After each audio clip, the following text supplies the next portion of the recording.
Okay, it is 6 o'clock. I'm going to go ahead and call a meeting to order. The members present are Daniel, Tom, Ashley Doyle. Pam is not present. Good evening and welcome to this evening's meeting of the Woodbury County Board of Adjustment. Today's date is October 2nd and the time is 6 o'clock. Tonight's meeting will be audio taped and minutes will be prepared. In respect to all parties, we ask those present turn off cell phones or set to vibrate. Those in attendance are asked to legibly complete the attendance sheet up on the front table. I'd like to take a moment to review the procedures that the board will follow tonight. First, the board will handle the normal housekeeping agenda items. Then for each application on the agenda, I will open the public hearing on the item. The planning and zoning staff will then present the staff report, including the staff recommendation. Any letters or other communication received from the public prior to the hearing will be entered into the record. The applicant will then have the opportunity to present his or her case and respond to the staff report. Next, we'll hear comments from the public. If you would like to speak either in support of or against the application, you must come to the microphone. Please state your name and address for the record. All interested parties shall be heard, but repetitious comments should be avoided. Repetitious or irrelevant comments may be ruled out of order by the chair. I ask that you remain respectful and courteous with your comments at all times.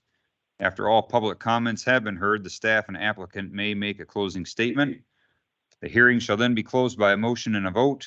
Thereafter, no further comments from the staff, public, or applicant may be heard unless asked for by the board. The board shall then deliberate the case and may ask questions of the applicant, the staff, or any party offering testimony.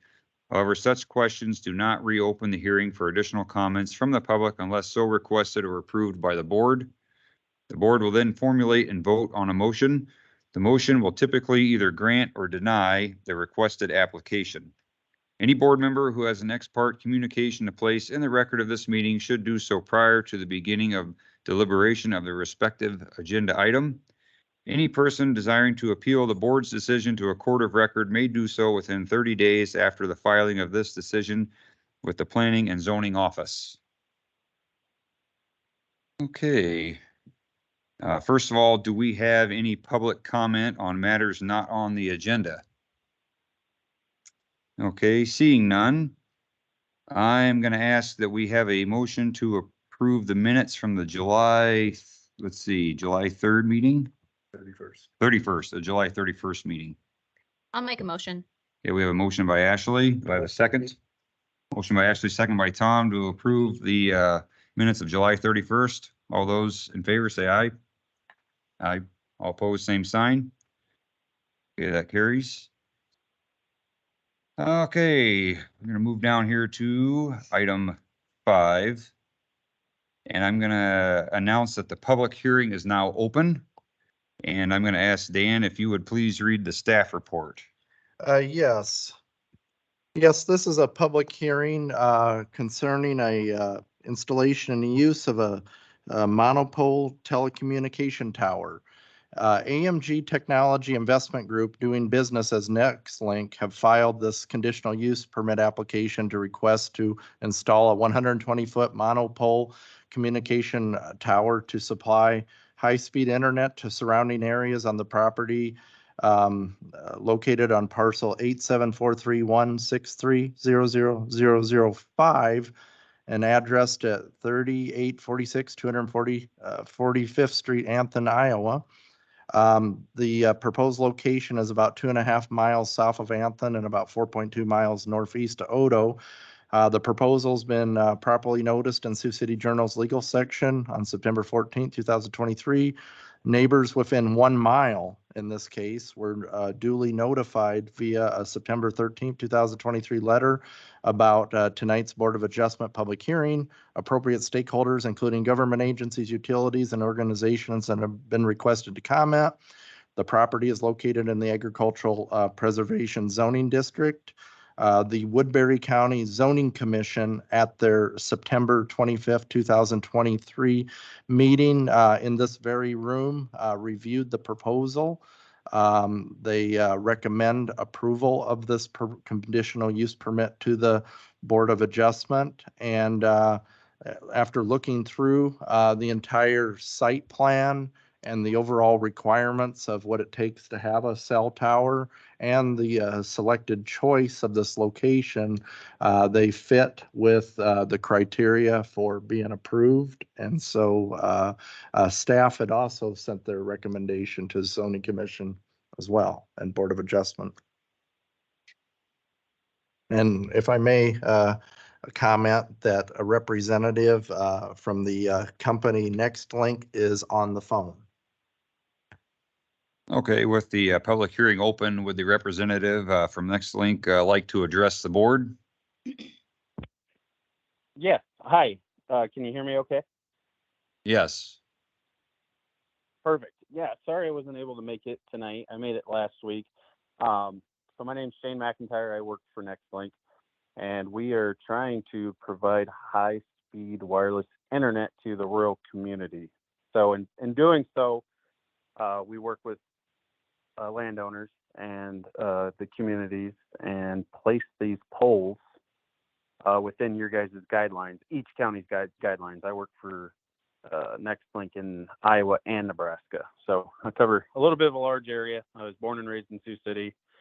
We're doing some great things out there that's going to help their cattle company out there. They got quite a big feed company out there, a little over a couple thousand, maybe 5,000 head of cattle. So they definitely need it. And we're just trying to get some better internet out there to the rural community.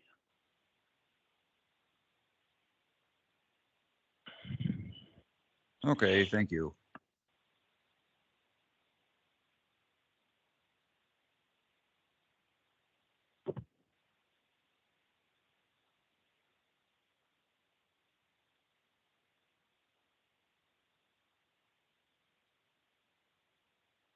Sorry.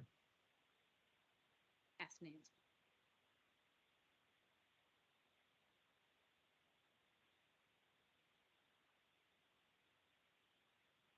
You guys don't have any further comments, or I do not need to address anyone else, I guess. I would ask if we can have a motion to close the public hearing. I'll make the motion. Okay, we have a motion by Ashley to close the public hearing. Do I have a second? Second by Tom. All those in favor of closing the public hearing, say aye. Aye. All opposed, same sign. Okay, public hearing is now closed. Okay. Do you have If- anything further? to add, Yes, Dan? if I, based on where you're going, in general with the application, I would probably suggest on any resolution that you pass that you at least have the disclaimer in there about following all the, like federal, state and all the other regulations, but otherwise, that's all I have to add. Okay.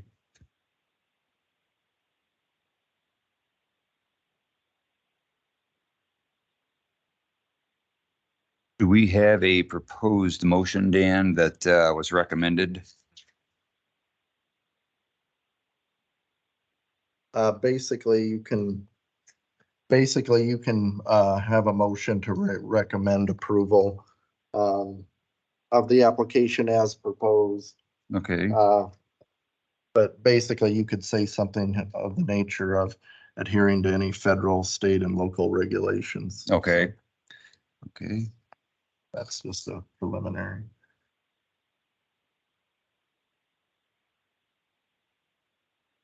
okay. Well, do we would somebody like to make a motion on this? I'll make a motion to approve. Okay,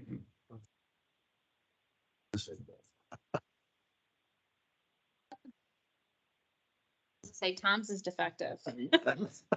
I make a motion to approve. So is it make a motion to approve application as Submitted. submitted in compliance with all state, federal, state and local regulations as it pertains to the installation and use of the telecom tower? Yeah. Okay. Yeah. Take a team approach. was that sufficient for, Is that part of Tom's motion then? Go for it.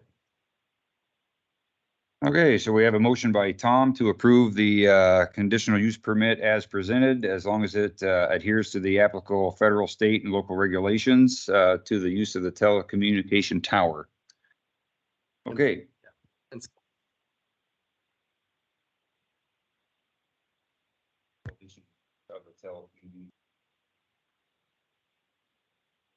Okay, we have a second.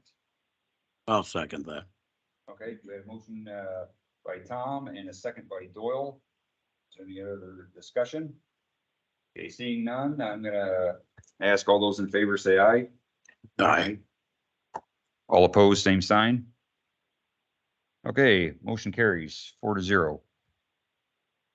Okay, and if I may, this is directed at Shane with Nextlink. As staff, I will be in touch with you this week, you and Megan with your organization. So just want you to be clear of that. Perfect. Thank you guys for your time. I appreciate it. You bet. Okay, move down to the next item of business here. I believe, is this correct, Dan, where we're going to have a utility scale solar energy systems consideration process update? Yes. Tonight's item is an information item to update the Board of Adjustment on where the consideration process is. I did place in the backup materials a couple directives that the Woodbury County Zoning Commission had received from the Board of Supervisors for the Zoning Commission and staff to analyze the appropriateness of utility scale solar systems in particular areas such as ag land. They asked us to explore a set of standards to look at the potential permitting on those. And the Zoning Commission did hold an initial meeting out in Mobile on September 11th. And for the purpose of receiving as much input as possible from the public so that we can understand the full scope on generally how landowners feel about these potential systems. And subsequently, the Zoning Commission had their regular meeting last week on September 25th in this very room where the same subject was brought up, and another opportunity for the public to offer the input, which we've collected with a number of research items, and we continue to collect input. And what the Zoning Commission has seen, and I'm not speaking for them, but they have a lot of information available to them. There's a lot of data and things. So they're going to be planning on doing a work session coming up probably around the week of the 16th. I think we're looking at it probably being October 16th, where they have an opportunity to talk amongst each other and of course the public, but in a more of a way to weigh some of the concepts directly as far as the preparation of a potential ordinance that addresses the respective issues. So there's lots of considerations, but I do want to be very clear that the ordinance right now does allow for conditional use permit opportunities if it's in the general industrial zoning district, but it does prohibit presently it being a conditional use on the agricultural land. So the debate is about location as well as the idea of adding a set of additional standards or enumerations that would allow for the consideration of permitting. And as you may know, if you've watched any of the debates and the public meetings, I should say there's a lot of variables and considerations for all of us to examine, such as slope or corn suitability rating, other density based issues, setbacks. So there's lots of areas to look at. I've looked at numerous ordinances and plans throughout the state. I know that Scott County and as well as Lynn County have used a concept called an overlay district that looks at solar in a way instead of rezoning. For example, our current rules would be you would need to rezone over to general industrial. But there is an option out there to do like an overlay district where you have the base agricultural district, but you can create a sub-district or an overlay on top, which we're exploring that could be used possibly with different standards set up that could be part of the consideration of the Board of Supervisors ultimately deciding what a rezone process is. And if I may point out that both the Zoning Commission, Board of Adjustment, and the Board of Supervisors have their own authorities across the board. And so we're looking at all of those respective authorities. And anytime you engage in a rezone, which is something the Board of Adjustment does not get involved in, is rezoning to a district. The Zoning Commission is a part of looking at the land area, the land use, and making recommendations over to the Board of Supervisors. So what we're doing right now is we're trying to explore criteria, specific standards or regulations that might be involved in part of the tools the Board of Supervisors could use if they consider an overlay district that could be used to decide whether an area is appropriate or not for the respective overlay district scenario. So ultimately, there's an opportunity to consider an overlay, but also do the conditional use as well. So for example, the Zoning Commission and the Board of Adjustment do the work of the conditional use. But if this were to go out onto ag land, it would have to be fully vetted and given the thumbs up by the Board of Supervisors before a conditional use permit could even be considered. So you would vet whatever the variables that the county decides on. Another concept to look at and explore is the county's development plan and the development plan mapping and where the appropriate areas could be as far as industrial districts, whether you do an area that you create for limited industrial. That's one of the areas that the supervisors want us to explore as well. But I've said a lot here in a short time, but it's a very significant debate as far as the framework on what the future is of the county. I totally appreciate and understand the differences of opinion that are out there. And so we're trying our hardest to thoroughly vet and look through what our options are as far as looking at land and finding some appropriate way to have a permitting package or a permitting situation that is clear that the applicants that approach Woodbury County will know, and I have an idea, I should say, on what to expect as far as the appropriateness of going through a permitting level. So in theory, our ordinance now allows it in the general industrial, so you could end up with a two-prong or a trigger approach. If somebody wants to attempt to look at the permitting on ag land, it would trigger the overlay approval or the overlay rezone. And I don't want to confuse the public as far as the term rezone to overlay. You're not leaving ag land, you're creating another layer over top of ag land, and you're having a set of standards that apply to that overlay district apply. And so the supervisors, Zoning Commission, they both would look at what those rules are for allowing that use to sit on top. And the way overlays work is a use will be authorized for a set of time. And if the overlay eventually expires or goes away through cessation or through decommissioning, then you're left back with the return to ag land. Versus if you did a full-scale rezone to like an industrial, we know if you clean the assets off of the property, you're left with industrial ground.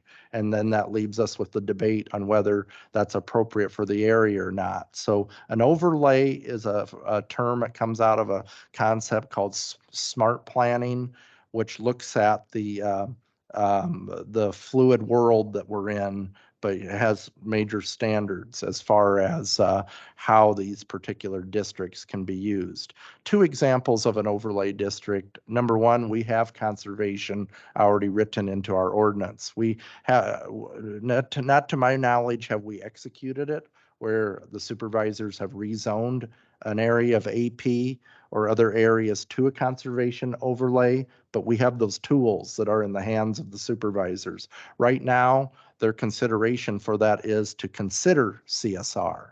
So an ordinance debate can be looking at, if we're going to rezone to a particular overlay, what are those standards? And those standards will be part of the respective discussion.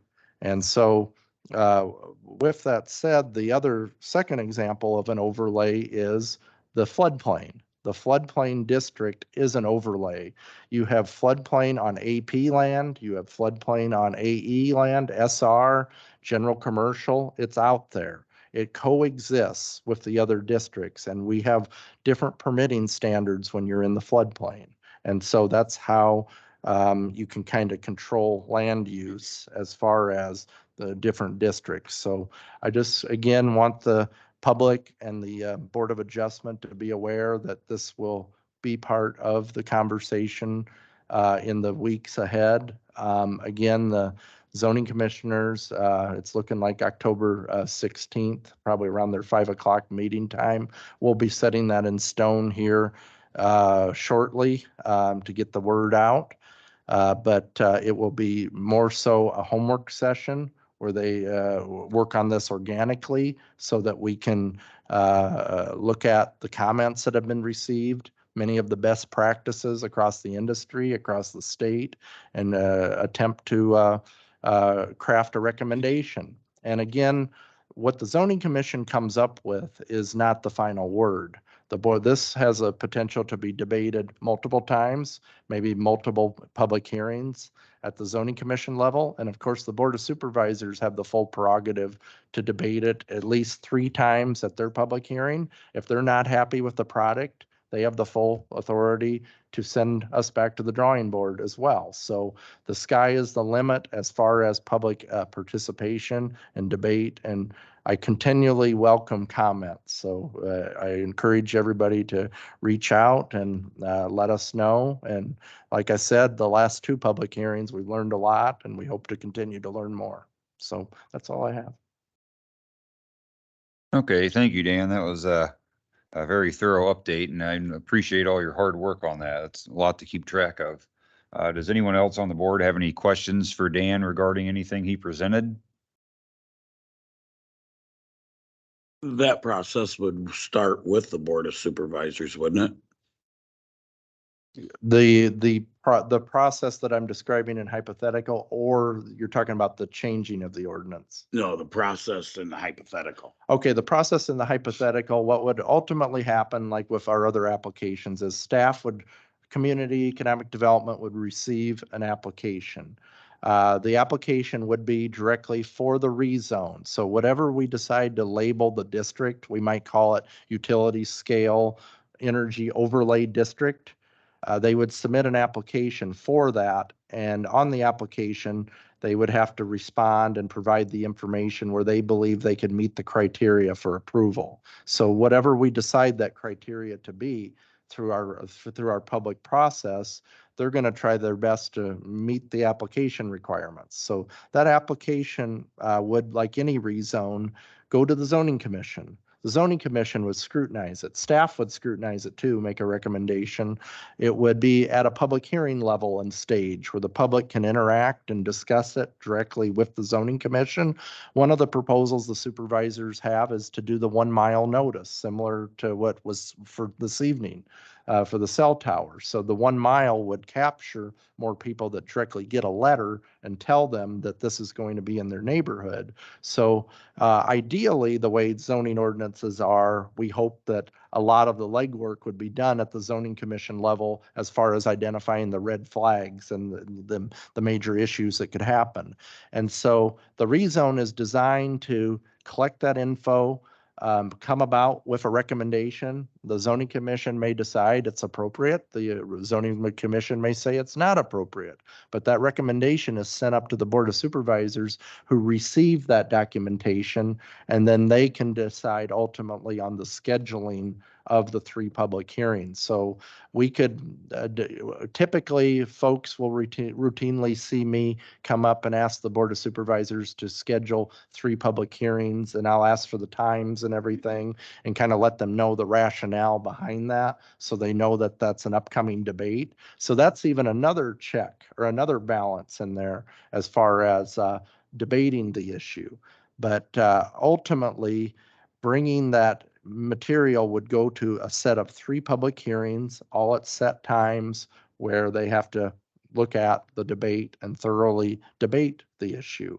The Board of Supervisors under Iowa code always have the prerogative to waive public hearings in the event that everything appears in order and there's not major, issues behind it. But typically, on a case of affecting so many people in the county, you will probably count on, I can't speak for them, but you can definitely count on them having all 3 of those respective public hearings.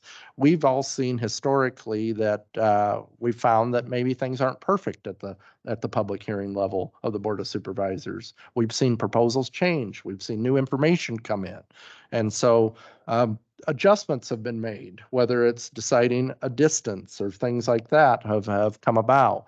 And so they have the ability to legislate, to look directly at what is going on the ground with the issue as new information comes in. So ultimately, they'll have the 3 public hearings. If things look good, they will sign a resolution or an ordinance, I should say, an ordinance amendment. It's technically an ordinance when you change a district or adjust a district.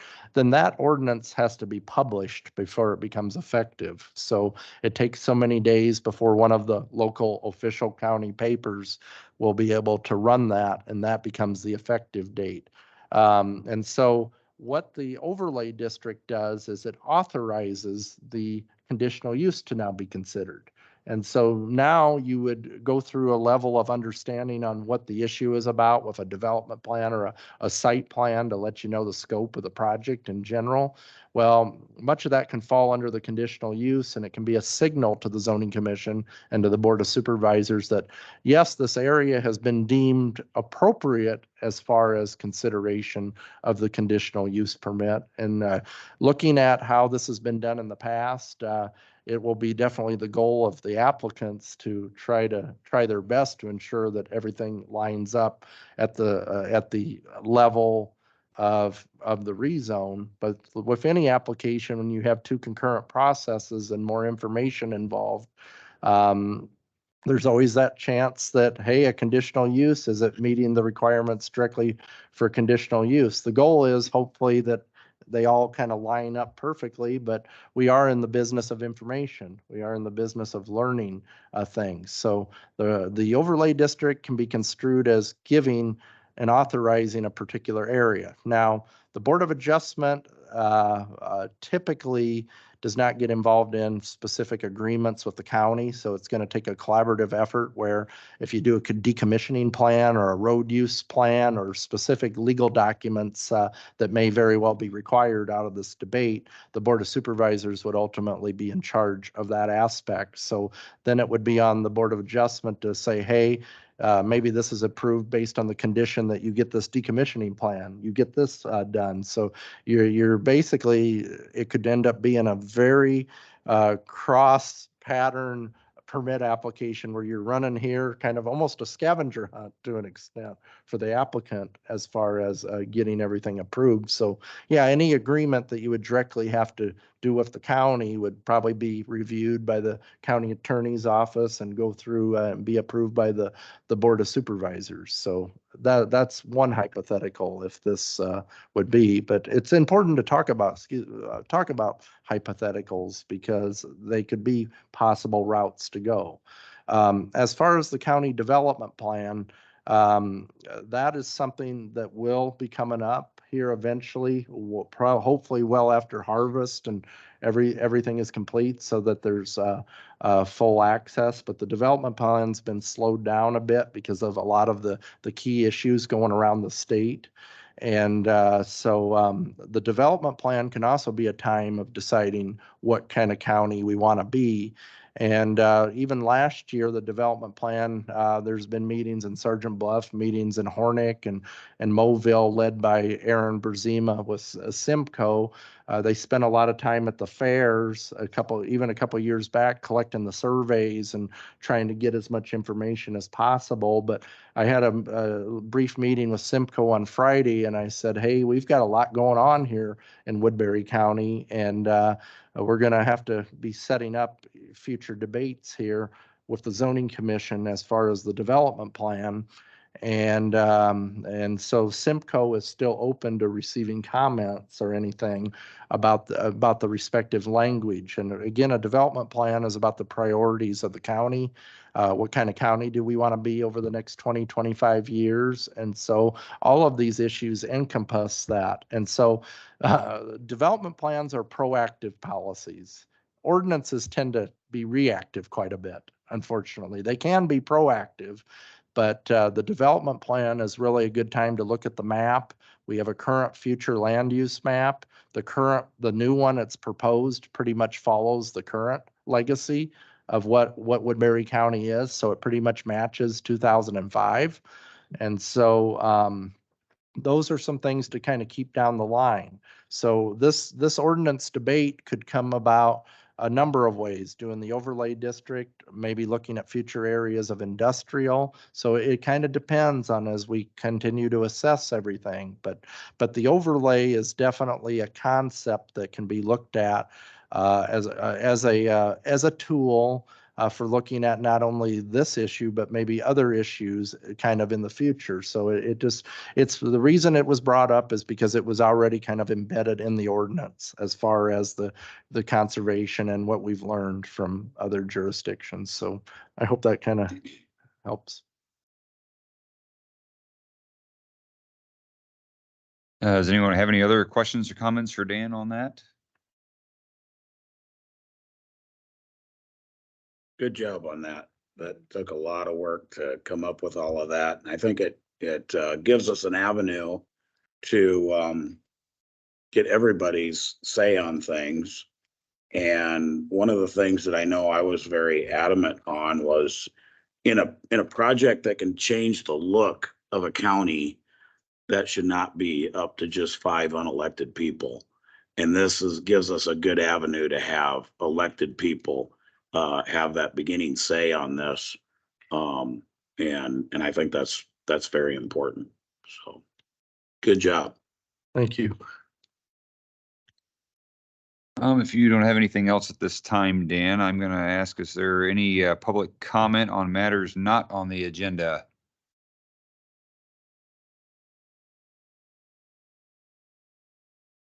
I believe that would be fine. Sure.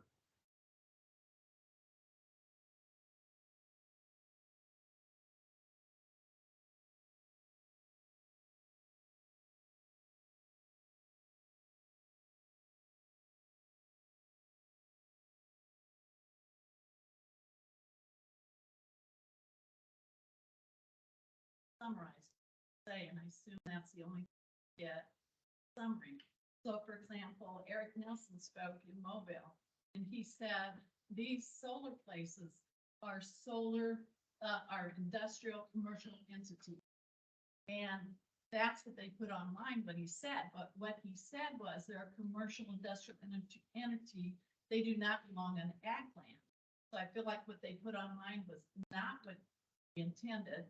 Kim Alexander at the Mobile one, he said what they put online was solar is the money-making business. Well, what Kim Alexander said was that I finally understand this. This is driven by greed, and people's greed are out to destroy ag land. So I feel like what was put online didn't represent what he said.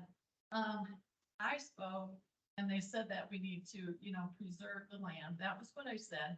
But I also said that online I read for each acre of solar you put in, there's gonna be 1,500 solar panels. And I said, you're talking about 8,500 acres.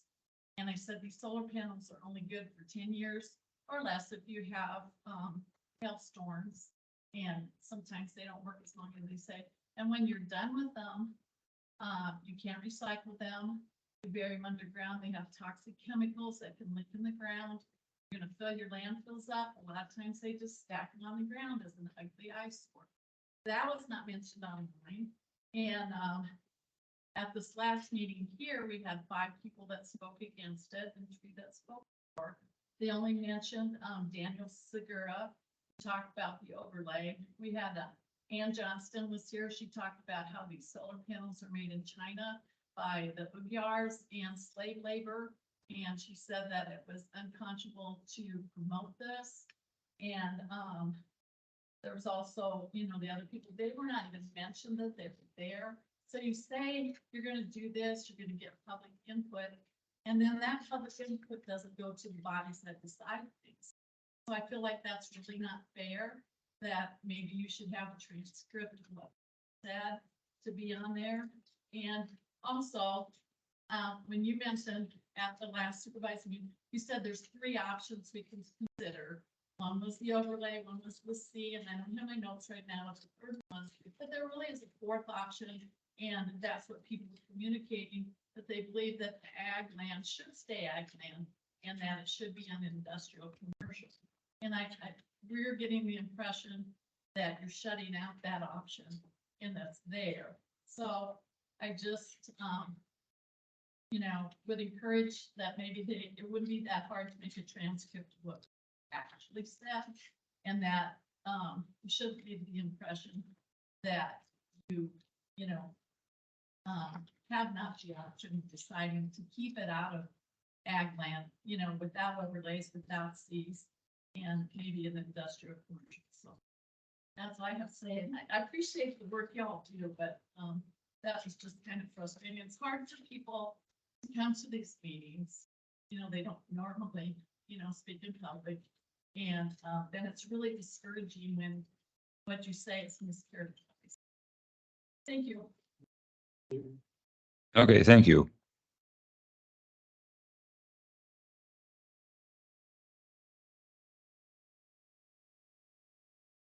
Is there any other public comment on matters not on the agenda? Okay, seeing none, do we have any board member comment or inquiry amongst ourselves here? Can I ask Elizabeth a question?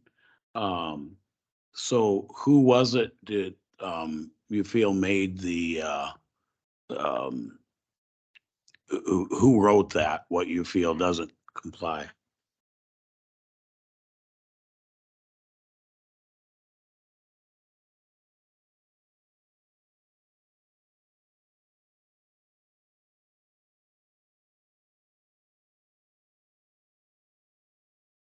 Yeah, we use draft minutes and typically the minutes are kind of kept trying to do a paraphrase or a quick snippet of what is said. One of the things, speaking of transcript, we attempt to record everything as far and make that public. We have a YouTube channel for the zoning commission and the Board of Adjustment. And tonight's meeting is being recorded and everything everybody is saying is put into the record. And minutes, I tend to agree that reading a minutes, you're not going to get the entire reflection. So it does take the communication and the experiences of being there. And that's one of the things we're relying on is the experiential of being involved in the process. And as far as the YouTube videos, we take those very seriously on having those available and going back and listening to them. And each and everything that everybody brings to the table, we value. We do understand that 4th option is being available. And the goal this time around is not to bring an ordinance to everybody and say, hey, this is a wonderful ordinance, please consider it. what we're trying to do is gauge what everybody is saying. And it's not always perfectly clean when you're paraphrasing or getting down to the specific details that are in there. But believe me, we very much value what is being brought to the table from everybody. We understand the position very well on those that may not be excited about solar, but we have to look at it across the entire spectrum as far as the different viewpoints that do come through. But as far as any minutes that are put up there, they're labeled draft. And so if there's any issues at the time when you're asking for additions or corrections to the minutes, it's always, if you feel that the paraphrase was not enough, we can definitely go back and look at maybe additional type of paraphrase. But again, just going to the basic summary is what it is for sure. But our videos as of late are now linked directly on the Board of Adjustment pages where you go to find the agendas, the minutes, and the YouTube videos. And we try usually the next morning to get the transcript up as fast as possible. So if you missed the Zoning Commission or the Board of Adjustment meeting, the entire meeting in its entirety can be listened to in audio format recorded by a Microsoft Teams protocol.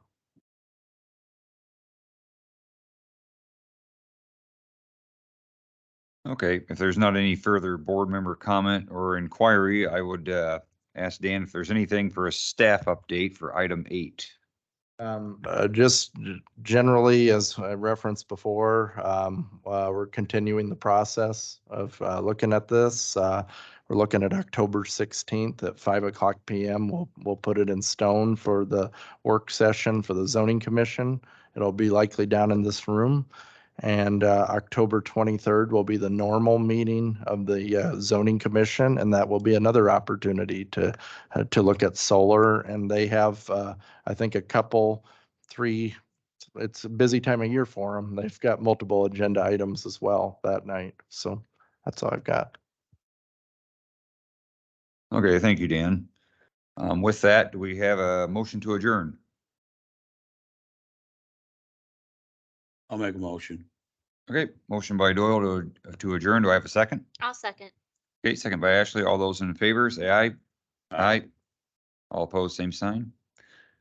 Okay, thank you, everyone.